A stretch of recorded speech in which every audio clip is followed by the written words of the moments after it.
रोशनने मोठ्याने आवाज दिल्यावर मला असं वाटलं काय झालं आणि काय नाही म्हणून मी धावत पळत बाहेर गेले तर तो बोलला, "तुला गौराई लावायची होती ना?" मी बोलले, "हो."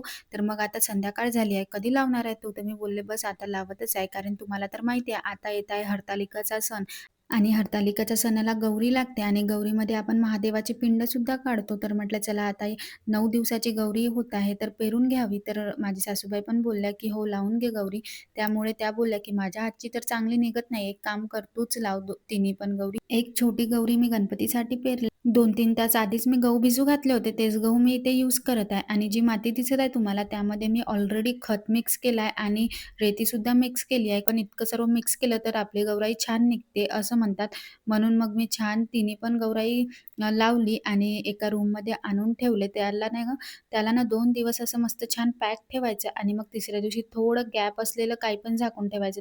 माझ्या येणाऱ्या ब्लॉगमध्ये मी तुम्हाला दाखवेल, की माझी गौराई कशी निघत आहे ते. तुम्ही गौराई लावली की नाही मला हे कमेंटमध्ये नक्की सांगा. आता तेव्हापर्यंत बाय. भेटूया नेक्स्ट ब्लॉगमध्ये.